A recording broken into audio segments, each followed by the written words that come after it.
Hello and welcome back guys. मैं हूं आपका दोस्त सनी सोहोत्रा।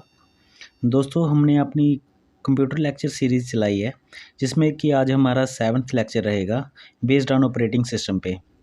तो दोस्तों, ऑपरेटिंग सिस्टम के बारे में हम जानते हैं आज। ऑपरेटिंग सिस्टम है क्या? तो operating system is a program which acts as an interface between the user and the computer hardware. तो ऑपरेटिंग सिस्टम बेसिकली है क्या? It is a program. Okay, first of all, it is a program which acts as a interface between the user and the computer hardware. देखिए दोस्तों, मैंने कहा कि ये क्या इंटरफेस है, यानी कि ये इंटरमीडिएटर है किसके बीच में? अपने कंप्यूटर हार्डवेयर के बीच में और यूज़र्स के बीच में। करेक्ट? यानी कि जो हमें एग्जांपल से हम समझते हैं, एक कोई यहाँ पे यूज़र है। देखिए, हमने जो बनाया है यूज़र, शायद आपको अच्छा ना लगे, बट फिर भी यूज़र है, ठीक है। वो क्या करता है कि अपना इनपुट, ठीक है, कंप्यूटर में इनपुट करता है कोई with the help of keyboard और अदर सोर्स, ठीक है। तो वहाँ पे क्या होता है कि वो किसके पास जाता है? अपने प्रोसेसर के पास, ठीक है। फिर उसके बाद क्या होता है कि वो हमें रिज़ल्ट वगैरह शो करता है हमारे हार्डवेयर सिस्टम पे। करेक्ट? तो हम बात यहाँ पे कर रहे हैं कि एक पर्सन जो कि एक लैंग्वेज, जो भी हम कहते हैं कि अल्फ़ाबेटिक है, न्यूमेरिक है, कुछ भी, ठीक है।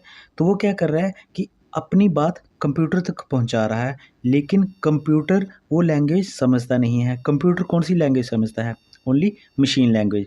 जो हम बात कर रहे हैं वो हाई लेवल लैंग्वेज की है, ठीक है, कंप्यूटर के लिए। हम चाहे बेसिक भी कह रहे हैं, लेकिन कंप्यूटर को वो समझ में नहीं आएगा। उसको समझ सिर्फ आती है कोडिंग लैंग्वेज, जिसे हम मशीन लैंग्वेज बोलते हैं या बाइनरी लैंग्वेज भी बोलते हैं, ठीक है।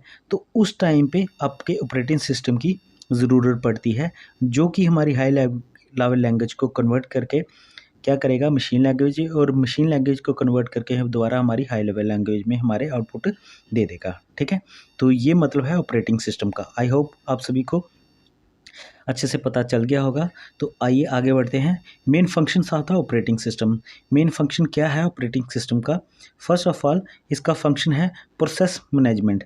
मैनेजमेंट की क्या करना? प्रोसेस करना, ठीक है। प्रोसेस करना किसको? मैनेजमेंट को अच्छे से। तो through process management the operating system can control the planning, monitoring and performance of a CPU, ठीक है। ये चेक करता है कि परफॉर्मेंस क्या है सीपीयू की, प्रॉपर प्लानिंग और मॉनिटरिंग, यानी कि जो हम प्लान करते हैं वो, और मॉनिटरिंग, ठीक है, और मॉनिटरिंग करके दिखाना आगे आउटपुट में, वो होता है प्रोसेस मैनेजमेंट का काम। यानी कि प्लानिंग और मॉनिटरिंग इसका मेन काम है, और परफॉर्मेंस ऑफ सीपीयू को चेक करना, ठीक है। यह है प्रोसेस मैनेजमेंट का। देन हम बात करते हैं अपनी मेमोरी मैनेजमेंट की। तो मेमोरी मैनेजमेंट भी आपका आ जाता है कि जितनी भी तरह की आपकी कंप्यूटर मेमोरी होती है, ठीक है, उसको कंट्रोल और कोऑर्डिनेट करता है। यानी कि जितनी मेमोरी हमें चाहिए, ठीक है, अपने रिजल्ट्स को शो करने के लिए या इनपुट करने के लिए, वो कंट्रोल और कोऑर्डिनेशन, जैसे हम कहते हैं कि एक कोई स्कूल है, वहाँ का हेड होता है प्रिंसिपल, उसने आगे मैनेजमेंट रखा होता है अपने सभी स्टाफ्स को कंट्रोल करने के लिए। जितनी भी तरह के हमारे आसपास जितनी भी एक्टिविटीज़ होती हैं उसको कंट्रोल करने के लिए क्या रखा होता है? एक मैनेजमेंट होता है। तो वही मैनेजमेंट क्या करता है? इन सब चीज़ों को कंट्रोल करता है। उसी तरह से कंप्यूटर में हमारा जो मेमोरी मैनेजमेंट है वो कंट्रोल और कोऑर्डिनेशन करता है, ठीक है, इन सब की। तो ये और क्या इंश्योर करता है? इंश्योर करता है all processors are able to access time memory are not, कि ये असेस करता है, इंश्योर करता है कि जितना भी हम अपने प्रोसेसर से काम ले रहे हैं, क्या वो टाइमली वर्क कर रहा है, परफॉर्म कर रहा है या नहीं। करेक्ट? चलिए आगे बढ़ते हैं। आगे आता है फाइल मैनेजमेंट। तो फाइल मैनेजमेंट में आपको सिर्फ यही याद रखना है कि मैनेजिंग द ऑपरेशंस, जितने भी ऑपरेशंस हम अपने कंप्यूटर सिस्टम में करते हैं, ठीक है, चाहे वो इनपुट इनपुट हो या आउटपुट डिवाइसेस हो, ठीक है, वहाँ पे क्या है कि हमारे जो मैनेजमेंट ऑफ डाटा फाइल है कंप्यूटर सिस्टम में, वो करता है फाइल मैनेजमेंट, ठीक है। जितना भी हमने अपना डाटा स्टोर करना है, फाइल्स को नाम देना है, ठीक है, कौन सी फाइल कहाँ पे किस ड्राइव में हमने रखनी है, वो किसका काम होता है, फाइल मैनेजमेंट का काम है। और इसका डिसएडवांटेज ये है कि अगर आपका कंप्यूटर में कभी वायरस आ जाए, तो जो आपका फाइल मैनेजमेंट आपने किया है, हो सकता है कि ये पूरी तरह से क्या हो जाए, डाटा आपका लॉस हो जाए, जो कि आपके लिए बहुत ज़्यादा ज़रूरी था। तो इस चीज़ का भी ध्यान रखना होता है, ठीक है। आगे हम बात करते हैं टाइप्स ऑफ ऑपरेटिंग सिस्टम। तो टाइप ऑफ ऑपरेटिंग सिस्टम की हम बात करें तो इसके बहुत से टाइप हैं, उसमें से कुछ हम डिफ़ाइन करते हैं अभी। तो बैच प्रोसेसिंग की फर्स्ट है, जैसे कि नाम से पता लग रहा है कि बैच दोस्तों क्या होता है, एग्जांपल से समझते हैं पहले, फिर इसका मीनिंग बताते हैं। दोस्तों जैसे हम कहते हैं कि एक इंस्टीट्यूशन में हमने 15 बच्चे रखे अपने जीके एसएसबी के लिए, ठीक है, जीके एसएसबी के लिए 15 बच्चे रखे और उनको ग्रुप्स में डिवाइड कर दिया, 2 ग्रुप्स में डिवाइड कर दिया, एक में रख लिए 7, दूसरे में रख लिए हमने 8 स्टूडेंट्स रख लिए। तो ये इनका क्या हो गया, बैच हो गया, ठीक है, ये क्या हो गया, इनका बैच हो गया। इन स्टूडेंट्स का भी क्या है, ये बैच है। यानी कि हमने एक ही सेशन में, एक ही अपने सेशन बैच में हमने क्या किया कि ग्रुप बना लिए 7 के और 8 के, 2 ग्रुप बना लिए। तो इनका भी क्या है, ये बैच है, 7 वालों का भी और 8 वाला का भी क्या है, बैच है एक ही जो सेशन का है। उसी तरह से हम अगर बात करते हैं अपनी बैच प्रोसेसिंग की, तो यहाँ पे क्या होता है, means a number of jobs executed as a group when put together. हम जितने भी जॉब्स को एक साथ पुट टुगेदर करते हैं, ठीक है, हमारे कंप्यूटर प्रोसेसिंग में, देन वहाँ पे क्या है कि वो उसको डिवाइड कर देता है जॉब्स में, ठीक है, उस जॉब्स को डिवाइड कर देता है अपने बैचेस में, ठीक है। फॉर एग्जांपल जैसे ये है, हम बात करते हैं जॉब फर्स्ट की, यहाँ पे कोई यूज़र बैठा है, यहाँ पे भी कोई यूज़र बैठा है, यहाँ पे भी, तो हमारे पास 4 यूज़र हैं, 1 2 3 और 4 यूज़र हैं। और इसको ऑपरेट, यानी कि ये हमारे पास ऑपरेटर, ठीक है, ऑपरेटर जो कि इन दोनों के बीच में, ये हार्डवेयर है और ये हमारे यूज़र्स हैं, इन दोनों के बीच में जो हमारा ऑपरेटिंग सिस्टम काम कर रहा है वो किस तरह से कि ऑपरेट कर रहा है कि उसमें बैच फर्स्ट में उसको लग रहा है कि जो फर्स्ट ने किया वो सी लैंग्वेज में कोडिंग करा रहा है, तो ठीक है, वो उसका बैच अलग से बना देगा। वहीं पे हम बात करें तो सेकंड और थर्ड हमारा पास C++ दूसरी लैंग्वेज हमारे पास कोड कर रहा है, तो ये अलग से अपना बैच बना देगा यहाँ पे। और अगर हम फोर्थ लैंग्वेज की बात करें, ये कोई और हाई लेवल लैंग्वेज होगी, जैसे जावा, इंटरनेट, अदर लैंग्वेजेस होती हैं, तो ये फोर्थ बैच इसमें अलग बना देगा, ठीक है। तो क्या करेगा, नंबर ऑफ़ ये जॉब्स को ये करेगा, शेड्यूल करेगा, यानी शेड्यूलिंग करेगा किसकी, नंबर ऑफ़ जॉब्स की, ठीक है, इन कंप्यूटर सिस्टम में। तो फिर क्या है, वही प्रोसेसर उस तरह से प्रोसेस होगा हमारे कंप्यूटर सिस्टम में। तो ये है आपका बैच प्रोसेसिंग। इसमें एग्जांपल आपको दी है यूनिक्स की, ओके, यूनिक्स की एग्जांपल आपको दी है। सेकंड हम बात करते हैं अपनी सिंगल यूज़र ऑपरेटिंग सिस्टम की। तो सिंगल यूज़र ऑपरेटिंग सिस्टम में हम बात करते हैं, जैसे कि नाम से हमें पता लग रहा है सिंगल मतलब एक अकेला, एलोन, ठीक है, ओनली वन यूज़र एट ए टाइम। हम कह सकते हैं कि सिर्फ एक ही यूज़र इस पे काम करता है। फॉर एग्ज़ाम्पल हमने अपने पास कोई पीसी पर्सनल कंप्यूटर रखा है, तो वो हमारे लिए ही है, ठीक है, हम अकेले यूज़र हैं जो उसको यूज़ करते हैं। अगर किसी और ने यूज़ करना भी होगा तो वो क्या करेगा, हमारी परमिशन लेके फिर वो वहाँ पे बैठेगा, यानी कि वो हमने अपने लिए लिया है पीसी और लैपटॉप, ठीक है, तो उसको बोलेंगे हम सिंगल यूज़र, ठीक है, सिंगल यूज़र ऑपरेटिंग सिस्टम। तो यही है इसका मतलब कि MS डॉक्स, विंडोज़ जितनी भी तरह की हमारे पास आती हैं वो क्या है, हमारी सिंगल यूज़र ही है, करेक्ट, ओके। वहीं हम बात करें मल्टी यूज़र्स की, दोस्तों ये समझने वाली बात है, मल्टी यूज़र्स और मल्टीटास्किंग में थोड़ा सा डिफरेंस है, चलिए बता देते हैं। मल्टी यूज़र्स का मतलब हो गया allows multiple users to access a computer system concurrently, ठीक है।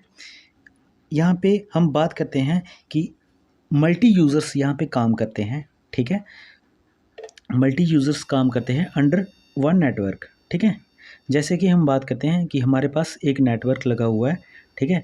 तो वहाँ पे क्लाइंट हमारे पास फर्स्ट भी है, सेकंड है और थर्ड भी है, ठीक है।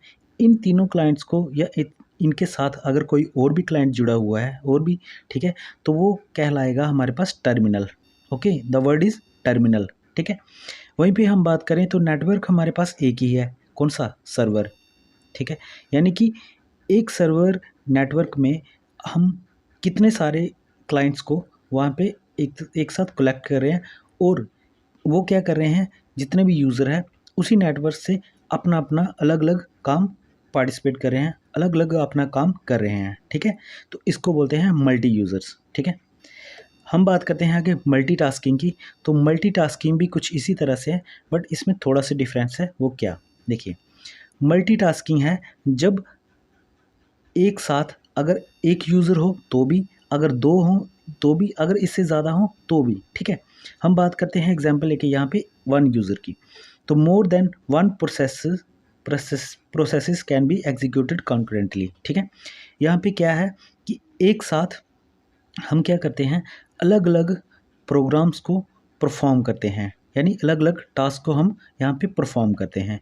एग्जांपल, वन यूज़र है जिसको कि एक्सेल में अपना काम करना है, ठीक है। एक्सेल में काम करना है और उसे कुछ इन्फॉर्मेशन चाहिए।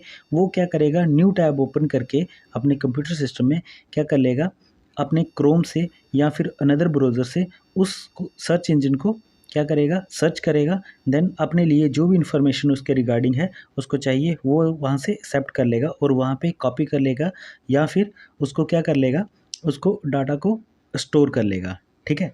तो इसका मतलब क्या है कि हम एक साथ काफ़ी सारे एक ही सिस्टम पे काफ़ी सारे टास्क को क्या कर सकते हैं, परफॉर्म कर सकते हैं ऑन कंप्यूटर पे। यहीं पे हमने एग्जांपल दी है, जैसे कि पेंट, ठीक है, पावर पॉइंट, वेब ब्राउज़र।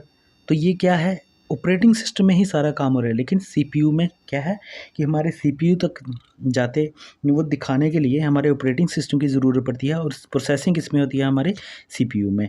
तो ये बात क्लियर होगी कि हमारे पास सिंगल यूज़र भी या मल्टीपल यूज़र्स भी यहाँ पे काम कर सकते हैं, मल्टीटास्किंग हो सकती है, जिसे हम मल्टीटास्किंग ऑपरेटिंग सिस्टम भी कहते हैं।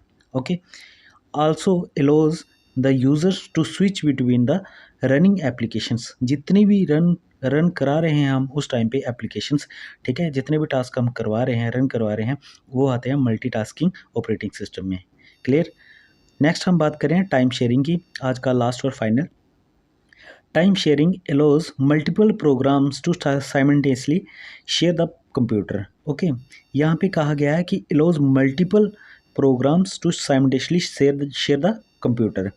कि क्या करते हैं कि हमारे मल्टीपल प्रोग्राम्स, ठीक है, साइमल्टेनियसली शेयर करते हैं किसको, कंप्यूटर को, ठीक है। जैसे कि ये हमारा क्या है, हमारा प्रोसेसर है, ठीक है। यहाँ पे फर्स्ट यूज़र है, सेकंड यूज़र है, थर्ड है, फोर्थ है। ये क्या कर रहे हैं, अपने हिसाब से काम कर रहे हैं। किसी को कुछ सर्च करना है, किसी को कुछ काम करना है, किसी को और कोई काम करना है, किसी को और कोई काम करना है, लेकिन हमारे पास प्रोसेसर क्या है, अभी एक ही है, ठीक है। तो यहाँ पे क्या हो रहा है कि जब एक को काम करने के लिए अगर टाइम लग रहा है, मानो सबके पास 10-10 सेकंड है किसी भी काम को करने के लिए, अलग-अलग कोई काम कर रहा है।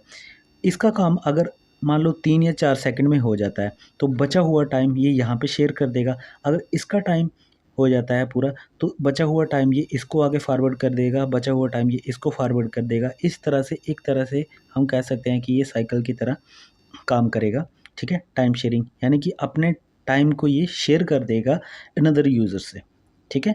जो काम हम लेते हैं टाइम शेयरिंग पे, उसको क्या कर लेगा, ये शेयर कर देगा, ठीक है। इसी को कहते हैं टाइम शेयरिंग। तो आई होप फ्रेंड्स आप सभी को ये वीडियो अच्छी लगी होगी। मैंने अपनी तरफ से जितना मेरे पास है नॉलेज, मैंने आपको बताने की कोशिश की है। अगर आपको लगता है कि इससे ज़्यादा और वीडियो बड़ी होनी चाहिए, तो हमें कमेंट बॉक्स में ज़रूर लिख के भेजिए।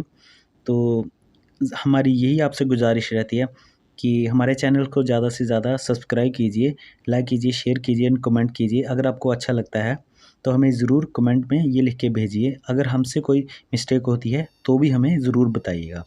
तो तब तक के लिए ओके, थैंक यू, बाय। मिलते हैं हमारी नेक्स्ट वीडियो में।